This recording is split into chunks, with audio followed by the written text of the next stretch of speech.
Actually, I was thinking in the forward to the, I think, 25th anniversary edition of Care of the Soul, you mentioned 5, I think, principles which you return to again and again when you're working with clients and students and so on. Would you like to go through some of them so that you expand on them, and then we can perhaps go into what it means to care for the soul? Yes, can you tell me what they are? Because Yes. I've read them a long time. I have them here, yes. Okay, good. So the first principle you mention is, and I quote, serve the soul rather than the surface needs of life. If your soul is suffering neglect, you will have symptoms. You may feel depressed and your relationships may be hurting. Know the difference between caring for your soul and managing your life. What do you mean by this first principle? Well, I think that a lot of psychology and counseling and therapy is focused on helping people solve their life problems and get along with whatever they mean by happiness. And what I do is I'm more Jungian in this way. I guess follow Jung. That I'm interested in more on what is going on deep inside a person. That's why I focus so much on their dreams, because their dreams show a picture of their life that is out of their control and out of their vision, really. It's hidden. It's more of a hidden life. And so there's a revelation when you discuss a dream with a person. And see that as looking at I don't like to call it an interior life because we live this, but it's not the same as the outer life that we usually think of, the managing life. That's not it. It's more like saying, okay, what is motivating you? Like, what kind of desires do you have? What fears do you have? What holds you back from living more fully? What influences have you had that make you afraid of living your own life? Those kind of questions. Like what influences is like talking about life, but it's not trying to manage life. It's not trying to say, okay, if you do this, you'll be healthier. I'm not looking for the healthy life. I find that many people I know are full of soul, but they're not very healthy. And you wouldn't call them healthy, even emotionally healthy. But so when I do my work, I'm not trying to make people look healthy emotionally or of having a successful life. I'm trying to see who they are and seeing if whatever they're doing maybe is on that path of their soul.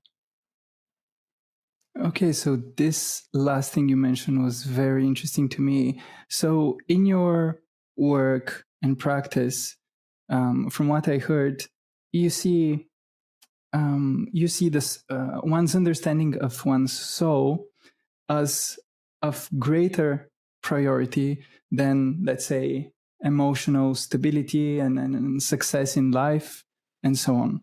So yes. Could you just expand a bit more about that? Why is it so important, so much more important to become familiar with one's soul? Well, for one thing, your soul is the root of your life. I think it's the source of your life. And I think that one way to look at it with giving I don't want to take all attention away from your living. That's important too, obviously.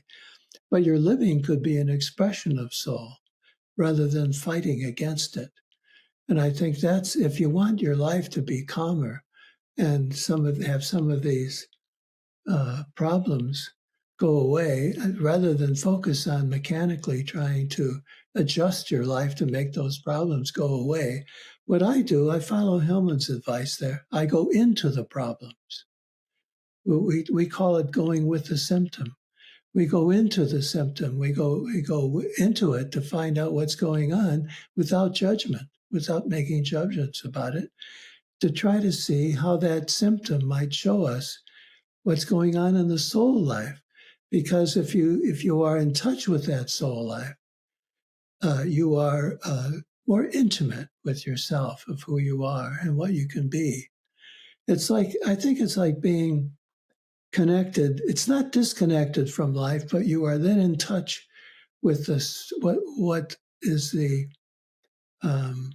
spring of your life. I mean that like a spring where water gushes out. It's like your life pours out of this spring, and if you focus just on your life, that's so external and so mechanical.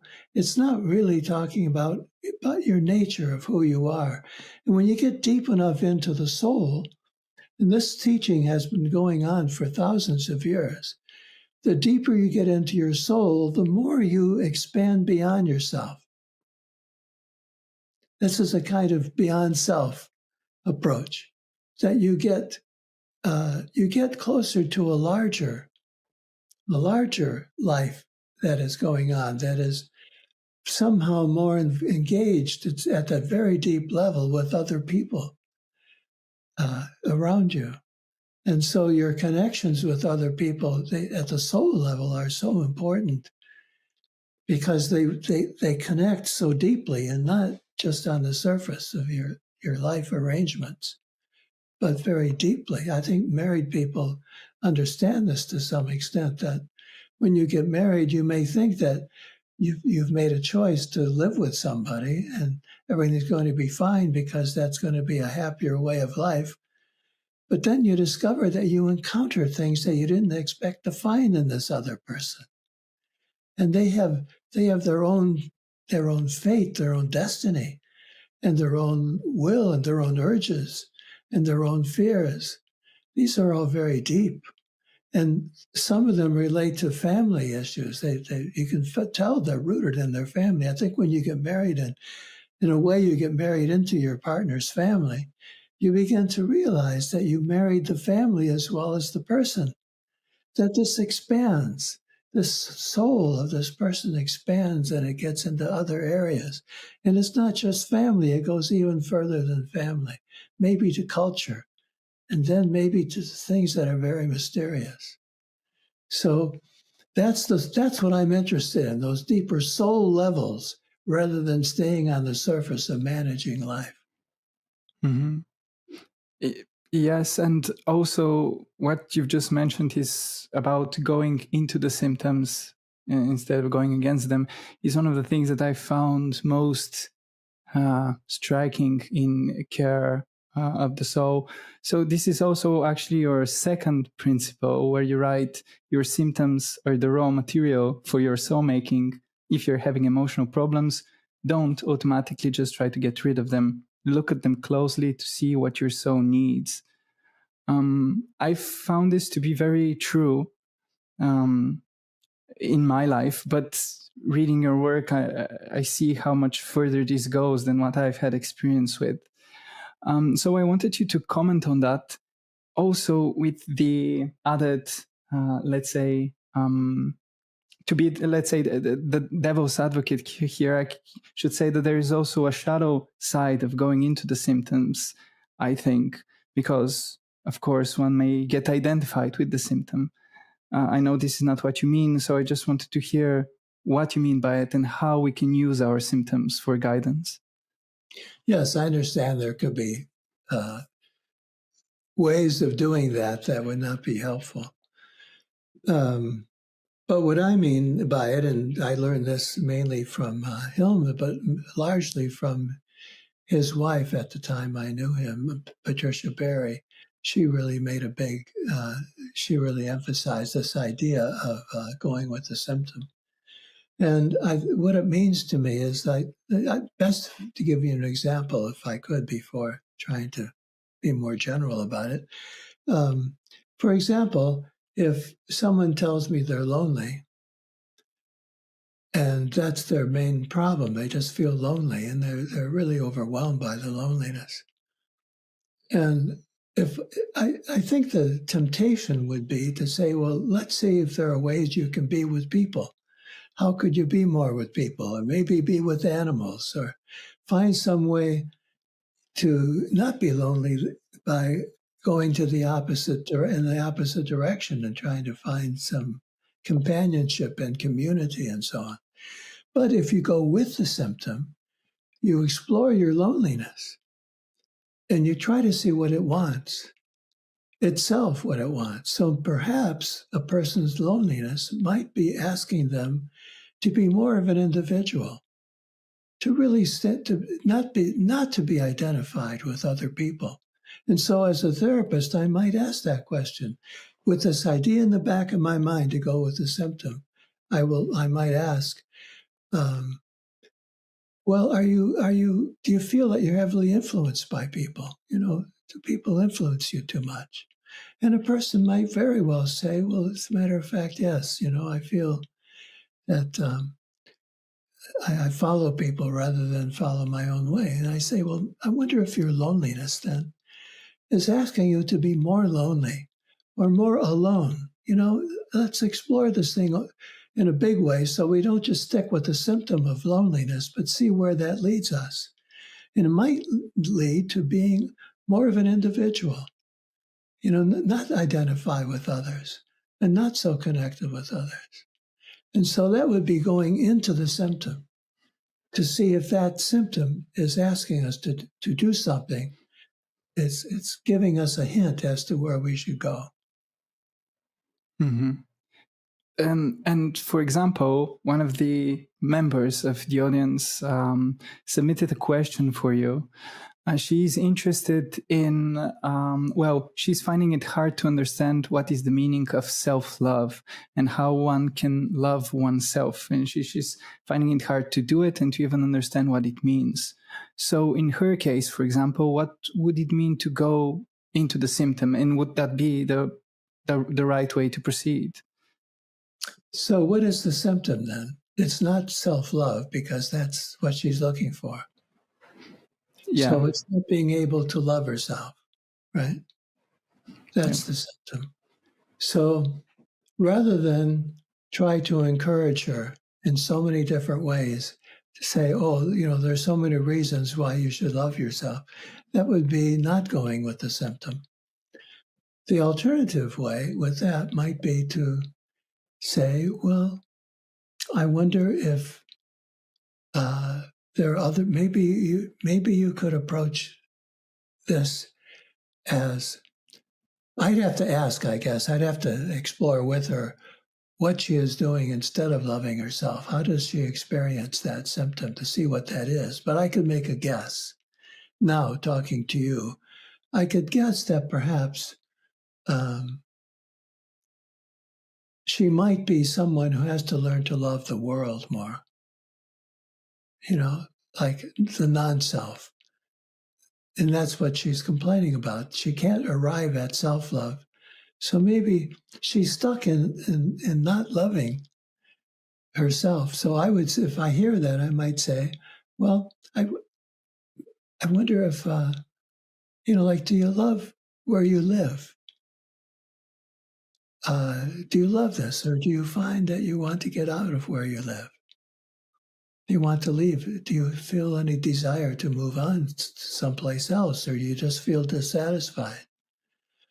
Or I might say, could you, do you love your house, your home? Or do you love your friends? How are your friendships? Friendship is a form of love. And it's not self, really. It's not self-love. How are you doing with that?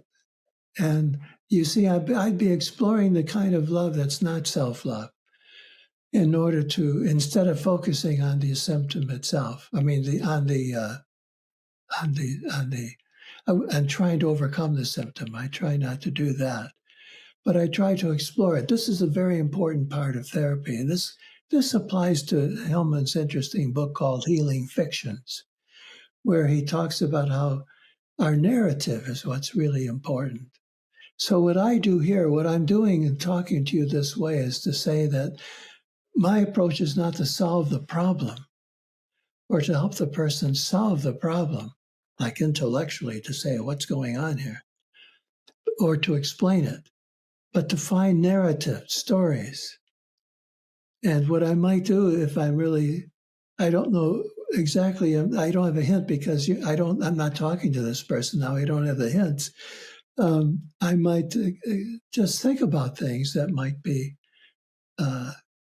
not self-love that I want to explore with her, but I do it by asking for stories, really. What are her stories of her life, the stories of her friendships, the stories of her home, and so on. So I would bring those stories to play, and those would give me deeper clues as to what's going on with the symptom. But I would avoid trying to correct the symptom. Mm-hmm. Here I want to delve just a bit deeper and return to, again, this interplay between soul and spirit. Because, for example, in Buddhism as well, but also in the teachings of Jiddu Krishnamurti, for example, whom I've done work on the channel, there is this idea that the mind's fabrication of stories is what keeps us at a distance from our true nature, our empty nature. So in this sense, again, I understand that you don't like the idea of there being conflict between them, but in this sense, how do these two approaches reconcile? The idea of just letting go of all stories and emptying the mind, and the idea of choosing the right stories that I suppose that they're most healthy for your soul. Well, I understand that. Here, what I would do is explore this idea of truth. If this one things are true, the true self, and so on. It's a word that we don't use psychologically. I mean, in my work, I don't use it really at all. I think it's a dangerous word in some ways. So I would say that if that is pushed too far, it's getting to the point where the spiritual life is too removed from the soul to be safe. So whenever people talk about this is my true self, or this is my true calling, or this is my true doctrine, I think you have to be very careful there. You're on dangerous ground, because you're not, by putting it that way, you're not allowing other possibilities. It's very hard then to go and open yourself up to a bigger world, because you are narrowing your life, maybe to this one teacher, and maybe to this one doctrine, and to this one kind of language. So I would, from my point of view, I would say that's verging on the realms of spirit that are dangerous, and I think we need to pull back from those. And so I would be critical of that approach, that kind of teaching. I don't think it leaves an open window to the soul. Mm-hmm. Actually, your approach of taking things figuratively and reading, using the mind's ability to conjure up stories, but also to be receptive to stories, to recognize stories, was one of the most refreshing qualities of your book, Care of the Soul, which I read in preparation. I read it at a point where I suppose I was in a very dry state of mind and soul and spirit. And so this book came and just nourished me with this whole idea that, well, it's actually okay to recognize stories. You don't have to dissociate from everything and just seek total non-attachment. That actually the stories that you don't just fantasize, like an egoic sort of fantasy, but the stories that you receive, that you recognize in your daily life can guide you. In fact, to share a small coincidence, let's say, is that the day when I started reading Care of the Soul, I had a very striking dream, the first in a long time, the first dream I remember, and it had to do with building a house, and the house didn't have foundations, and that was a big problem, and so on. And then I picked up your book, and one of the first things you say is that, one of the most common experiences is people dreaming of building up houses, and this is, signifies the beginning of a new period in life, and so on. And this immediately struck me. And this only drove home the point of how much a more rich life is once we're receptive to stories. This is also your third principle, by the way. Don't take anything literally, but always look deeper. So could you talk a little bit about these, just the stories and the symbolic meaning hidden everyday experiences? Well, first, I'd want to say that most spiritual movements have a lot of stories. I mean, Buddhist stories are infinite, it seems. There's so many stories of the Buddha himself. They are so important. The story of the first sermon and the story of the flower, I mean, that is so, so important in the concept of Buddhism, and it's a story. There are many other stories connected to Buddhism. What about the stories in Christianity? The Gospels are all stories. And there's one passage, I've written about this, but there's one short passage in the Gospels, and I've translated the Gospels from Greek. I've published those. There's one short passage where Jesus says, "I speak in parables." And I thought that's such an important statement. It's like him saying, don't misunderstand me.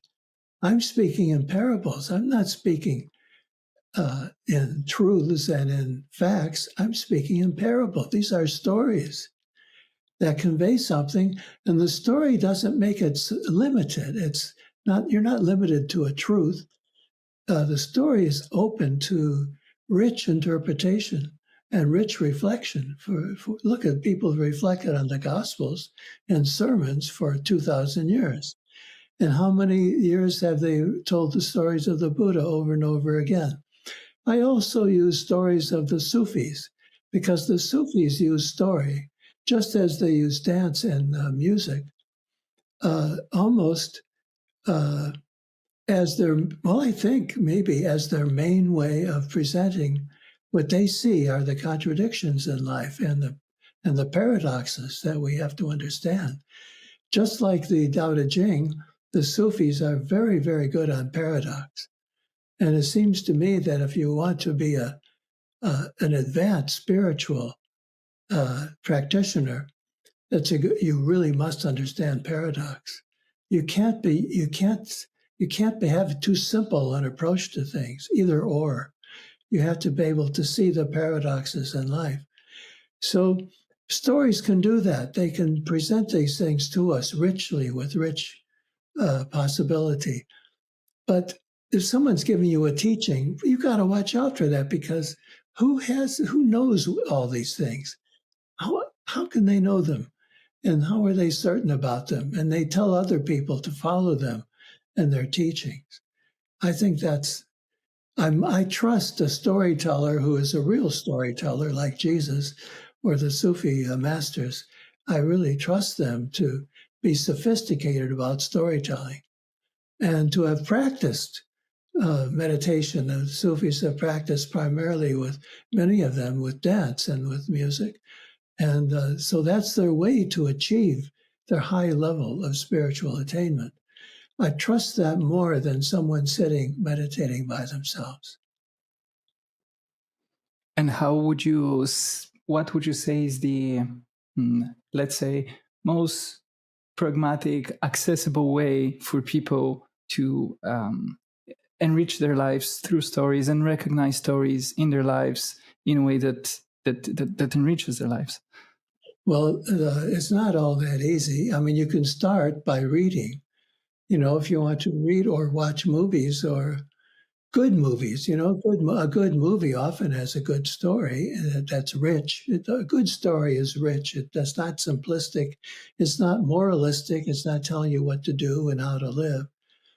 It's not over-explanatory. It doesn't explain, really. It gives you a narrative, a story about characters that are complex, and you have to think a lot about the story to appreciate what's going on in it. That's part of it. So you can read more stories, read more fiction, read poetry, to have more of a sense of the metaphorical rather than the literal. Read poetry, really read it. It's very enriching. And if you don't like poetry, learn to like it. You can do that. So there are many forms of reading and listening that would get you started. And then when it comes to looking at your life, one way you can do it, the best way I know is therapy. I think psychotherapy is a wonderful invention. That's why I do it every day, almost every day. I think it's one of the greatest inventions ever.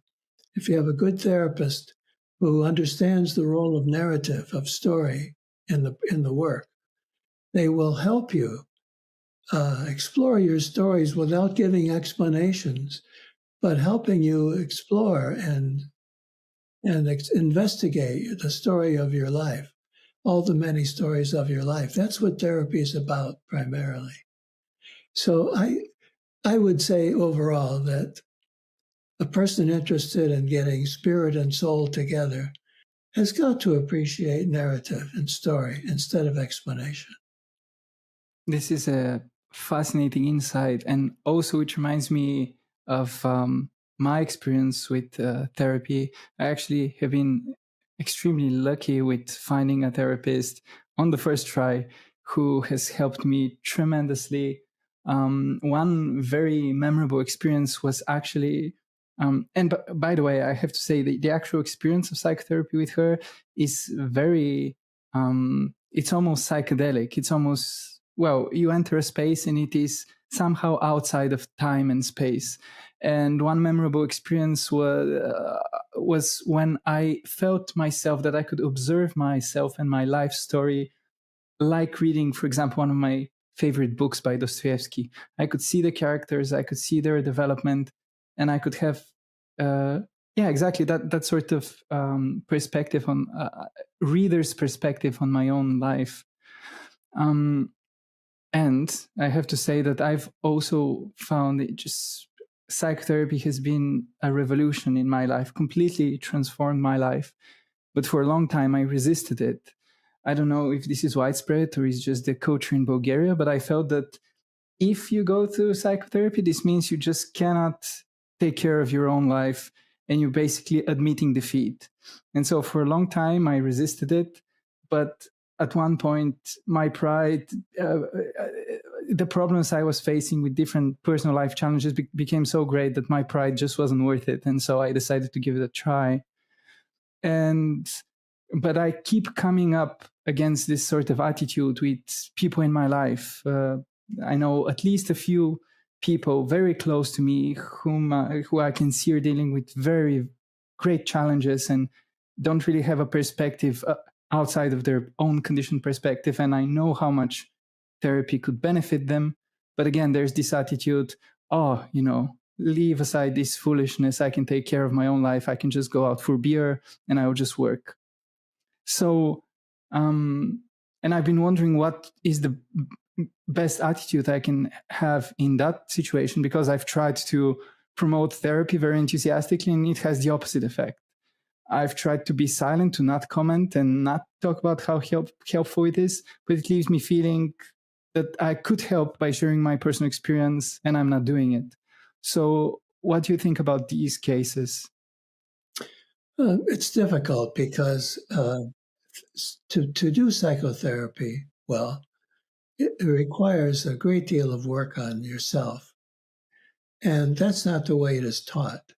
So we have a lot of psychotherapy in this world that is really taught as a way of engineering someone's life, being the expert who tells the person, reflects to them. I mean, most of the therapists I know are trained not to be that simplistic, but I think it happens. A lot of therapists are just advice givers, and that's not worth much.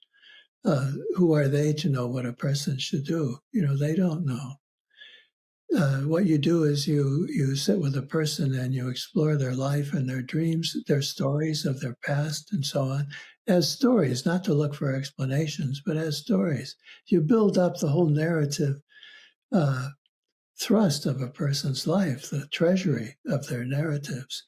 And that itself is a very valuable thing. And then you can point out insights that you might have in them.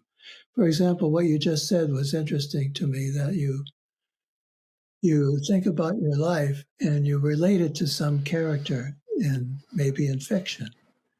Yeah. The example I usually give is that sometimes when people are depressed, they tell their story. I might say to them, "You sound like Hamlet." And what that does it expands the character. Jung used the word amplify in English, if that's correct in English. Amplify the dream. So that means you make it bigger. You connect it. You connect your story with a story, one of the classic stories, and that helps you enlarge it. And you have a sense of yourself that is not so personal. It's not so tight within yourself, but you can see, yes, I'm like Hamlet. And you go read Hamlet, and that might help you because you see that this character is having some experiences that are very similar to your own. That itself can lift some of the weight of what you're carrying. And as a therapist, I do that a lot. I try to amplify the stories, the dreams and the stories people are telling me. I'll tell them over and over again. Oh, that's like, it's like the Three Bears and, a fairy tale that I might know. And that itself is useful in opening up the imagination. So, and you can do that in big ways. And when we do it in a big way, we call it archetypal. We mean that we see like, oh, that's like this. Sounds to me like you are possessed by the great mother. Like this mothering in you is so strong. You sound like one of these goddesses who is the great mother. And maybe that's too much to carry. That's too much to bear. It's not human. So there are many things we can do with these stories, but that means you have to know a lot of stories if you're a therapist then. So I always recommend to therapists that they read a lot of fiction and mythology to be able to enrich their imagination so that when they're listening to the narratives of their clients, they can amplify them better. They can make these connections that help you understand better what's going on. Now, that's asking an ordinary person to do that might be too much. It's asking a lot. But you can suggest watch some really good films, really good films that make you think and that are poetic. There are a lot of them, really. There are quite a lot of them. They're probably not the majority, but there are a lot of them.